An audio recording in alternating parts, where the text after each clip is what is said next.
Venezuela wants to invade and take over two-thirds of Guyana, while there was a bloody day in Kingston yesterday. This is Undiluted News. Mikey Bones reporting.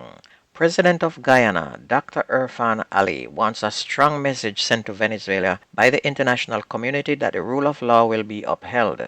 President Ali says the move by Venezuela to claim the Essequibo region should not go unchecked. The Essequibo is about two-thirds of Guyana that Venezuela is now claiming belongs to them. Guess why? Because they discovered that the region has more oil than Venezuela.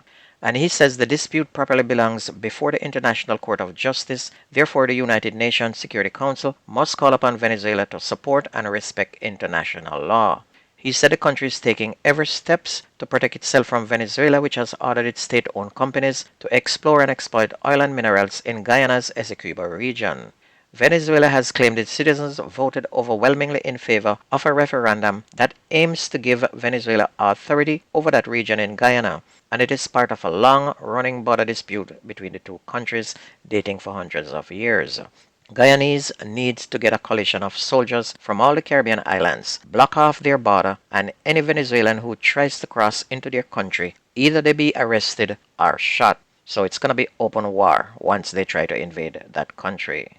Two cousins have been arrested and charged after allegedly pointing a firearm at an elderly woman in Betheltown in Westmoreland on Saturday, December 2nd. The juveniles, who are about 17 years old, have been charged with assault at common law and possession of a prohibited weapon. Reports from the Betheltown police are that about 11 a.m., both boys were traveling on a motorcycle when one of them allegedly pulled a firearm from his waistband and pointed it at an elderly female. A report was made to the police and one of the boys was taken into custody. The other boy was later accompanied by a relative to the police station. Both boys have since been charged, and their court date has not yet been finalized. Meanwhile, the Area 2 police have launched a manhunt for a taxi operator who abducted and raped an 11-year-old student in Portland. And it's reported that the child was on her way home from school when the taxi operator diverted from his route and took her to a location off the Red Hassel Main Road. And it's alleged that he sexually assaulted the child. The incident occurred in October but was recently reported to the Portland police. The police in Halfway Tree are now investigating the fatal shooting of Jenny Cameron, 74, the mother of Michael Gale, a young man who was beaten to death by members of the security forces in 1999. According to reports, the elderly woman was going home from work yesterday afternoon down a dirt track off Walton Park Road when she was shot by unknown assailants. Miss Cameron was shot in the back and eventually died in hospital. Miss Cameron had launched a fight for justice after her son was beaten by members of the security forces in Olympic Gardens in August of 1999. The mentally ill man died 2 days from his injuries after being beaten up by members of the government's hoodlum security forces after he attempted to violate a curfew enforced by members of the security forces. Jamaicans for Justice brought the issue to the attention of the Inter-American Commission on Human Rights, and 3 years later, the Commission issued a report on the incident in which it condemned the government's handling of the situation.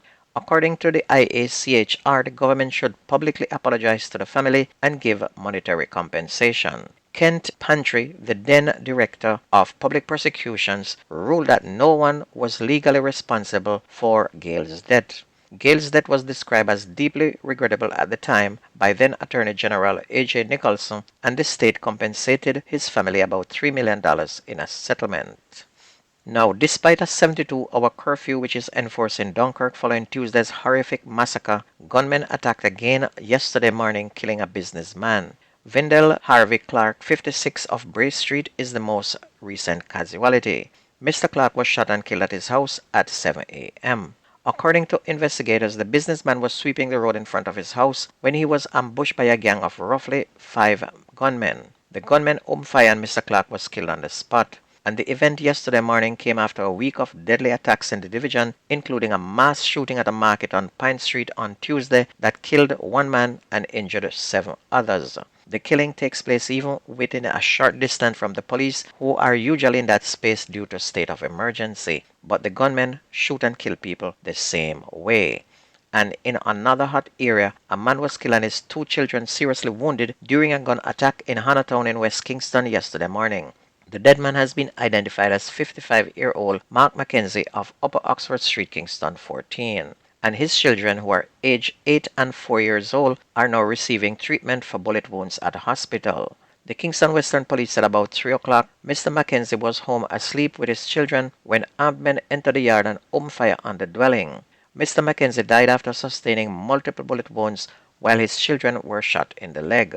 Senior Superintendent Michael Phipps, head of the Kingston Western Police, said that the shooting is a continuation of an ongoing gang conflict in the area. He said the deceased is a relative of a suspect being sought by the police for questioning in connection with violence in the area.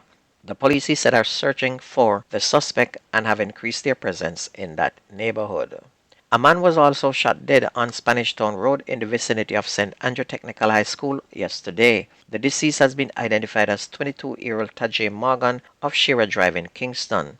Reports are that on Wednesday around 12:45, Morgan was standing on the roadway with a woman when he was approached by men traveling on a motorcycle. The pillion alighted from the motorcycle and opened gunfire at Morgan, hitting him several times to the upper body. The assailants then reported escape in the direction of Rosetown, Kingston on the motorcycle.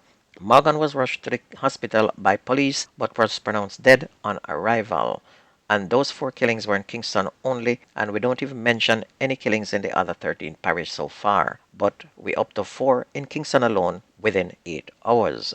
On to sports, we're going to do cricket. The West Indies suffered a 6-wicket loss to England in their second one-day international at the Sir Vivian Richards Stadium in Antigua yesterday to leave the series tied at 1-1 with England. Batting first, the Caribbean men were only able to post 202, with Captain Shai Hope again leading the way with a top score of 68, while Shafane Rutherford added 63.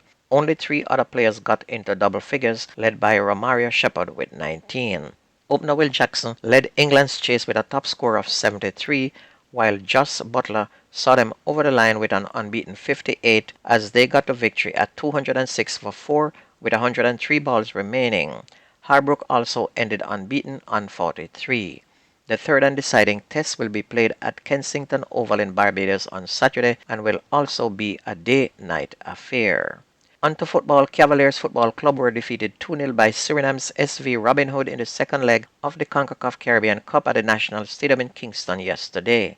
Cavaliers, who had lost the first leg 1-0 to their opponents, thereby lost the tie 3-0 on aggregate.